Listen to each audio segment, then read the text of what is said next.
朋友们，我们经常能在一些影视剧里看到这样的场景：一个大师对来找他拜师的人说机缘未到。包括我们在修行的过程中，也会听到修行的机缘未到这样的话。那么机缘究竟是什么？到底什么时候才算是机缘到了呢？其实这个问题的答案很简单。举个例子，你的肚子饿了，那么你吃饭这一修行的机缘就到了。如果你肚子不饿，那么你吃饭的机缘就没到。又比如，你肚子不饿，但是有朋友要请你一起吃顿饭，那么此时呢，我们不说你吃饭的机缘到了，我们只说你和朋友交流这一修行的机缘到了。这是什么意思呢？就是说随缘现前的境界，我们就说机缘到了。攀缘一个没有现前的境界，我们就说机缘未到。比如一个人感到自己饿了，我们说吃饭这一修行的机缘于此时此地成熟，而不会说吃饭这一修行的机缘在什么时候什么地方成熟。换句话讲，饿了就是饿了，这是现前的境界，了了分明。过去的饿了不是真饿了，未来将要到来的饿了也不是真饿了，现在能存在于头脑中的饿了也不是真饿了。为什么这样讲？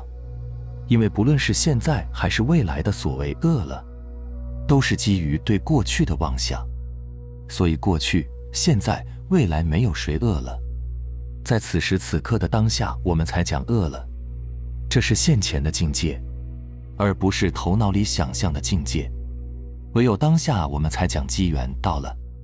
机缘稍纵即逝，如果有人生出我饿了的念头，那么此时此地饿了就不是真实境界，那个我饿了的念头才是真实境界。这时候呢，我们就不说现在我饿了这个念头本身是假的了，相反，我们生出这个念头时，只有这个念头是真的。为什么？因为现在心不可得，一旦住于某一感受而有所想法，我们就不再是感受，而是成为了想法本身，这就是心行处灭。阴符经中讲到，天性人也，人心机也。又讲到机在于目，这是什么意思？这是在说我们所讲机起于微末，机就是人心，而我们说目，说的不只是面目上的这个眼睛，而是心目。所谓机，就是此时此地现前的境界，所以我们说机不可失，失不再来。此时此地现前的境界就是机，也就是我们常说的真心。若离此真心住于相，则是妄心，必生妄想。请注意，我们讲机缘成熟，讲的就是我们此时此地眼前的这个境界，它不可思议，却在我们心中了了分明。同样的，我们说机说的就是一，而一就是一。一旦去分别一里面有什么，就如《道德经》所说，故知数于无余，就起了分别心，就开始妄想了。《道德经》这是在讲什么意思？这是在讲车就是车，这是一个现前的境界。如果我们一定要分别其中的轮毂、车辕、车盖、车窗，那么车这个一就不能存在了。分别心即是攀缘心，两者是一不是二。车作为一于此时此地现前，如果我们不能随缘应变，反而去攀缘这辆车，那么就是我们见色起意，反而看不到这辆车的全貌了。需要注意的是，我们说的分别心即是杀心。阴符经中对此有说法：天发杀机，移星易宿；地发杀机，龙蛇起路；人发杀机，天地反复。一切分别皆以此杀心而起。我们大都知道，佛家的根本大戒呢是戒杀生，但是不少人不明白什么才叫做杀生。事实上，杀生从根本上讲指的是起分别心。若一个人能于一切处不起分别心，那么他就不造杀业。为什么？因为他对一切因果能了了分明，都能不起分别心，所以即便有杀身大祸，他也能做到无生法忍。若非如此，就不能说他不起分别心，他就住我、人、众生、寿者相，他就不能见机行事。事实上，我们讲随机，即是在讲随心。我们说随缘，就是讲于一切现前的境界能够明明了了而不分别，能不生妄想而落于过去、现在、未来三种妄心。这样我们就说这是观自在，这是照见五蕴皆空。我们说空，不是说连此时此地现前的境界也无。我们说五蕴皆空，就是讲此时此地现前的色受想行识，任意哪个现前哪一个就是空，是不可思议的一，而不是1、2、3、4、5的一。所以我们说非但色即是空，受想行识都是空，都是不可分别的。如果对现前的一种色进行分别，那就变成了种种感受，同时色也就变得暗淡。如果对现前的一种感受进行分别，那就变成了种种想法，同时感受也就变得不明。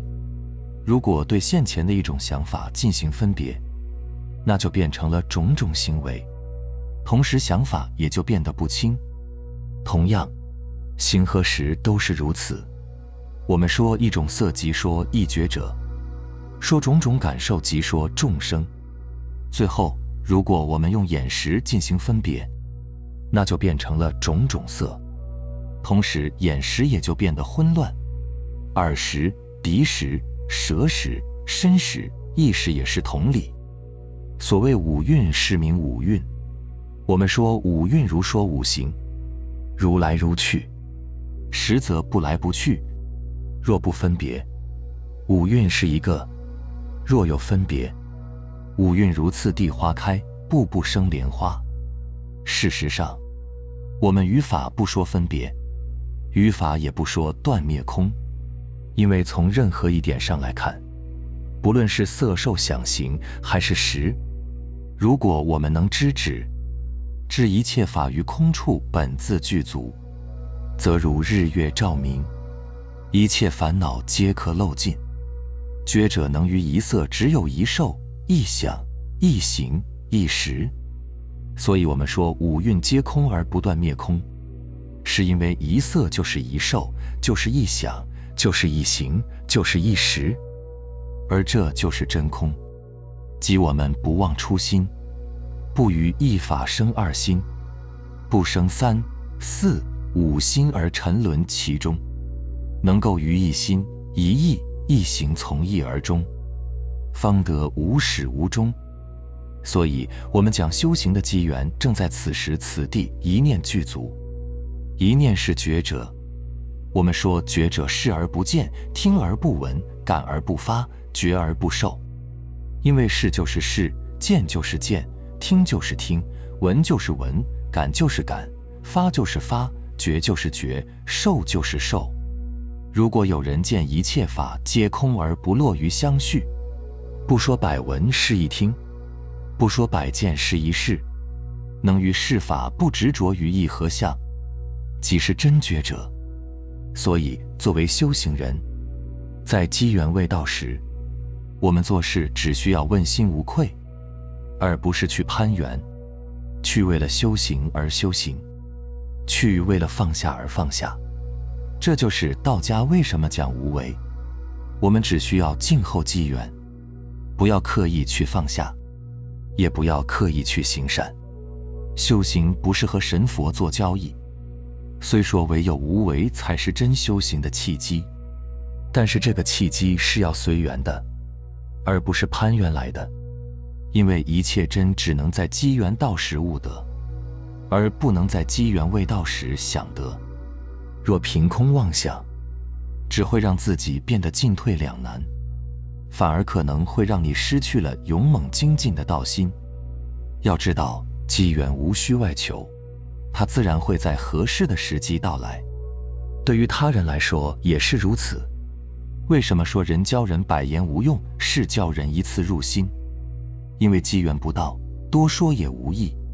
就好比我们平时讲的一些内容，它应该在某个时空的关键节点出现才会有效，而如果它在错误的时空提前出现，那么等到它真正该发挥作用时，很多人就会对它视而不见。所以当我们试图去改变他人、纠正他人、唤醒他人，却屡屡受挫时，这很正常。正所谓衣不叩门，食不顺路，道不轻传。现在呢，我们就应该对这句话有更深的见地了。他不能主动来求医，我们也不会伸出援手，因为时机并不成熟，不是关于我们的，而是关于他自己的。所以我们不主动去说服别人，不主动去和别人论道，这不是傲慢，而是因为一旦道脱离了对实际问题的实践和解决，就真没什么可说的。我们只走出自己的道，然后让后来者自己判断自己是不是能够顺道。道是走出来的，不是说出来的，所以很残酷。有时候可能必须允许他们去犯错，才有机会让他醒来，这样好像更接近慈悲一点。就像我们之前说的，慈悲是允许风是风，雨是雨，允许日出日落，花谢花开，允许自然循环，生老病死，允许你的父母、孩子、爱人、同事、朋友做他们自己。你不再执着去说服谁、改变谁，你只会知道和看见自己的反应，在这个知道之下去回应，这大概也是因果不可改的含义。因此，请把所有的精力放在自己身上，因为你能改变的永远只有自己，也只有让自己成为一道光，它的温度足够时，可能对方才会被温暖或感染到。这时机缘就成熟了，明白了吗？好了，非常感谢你能看到这里，希望能对你有所触动和启发。我们下期再见。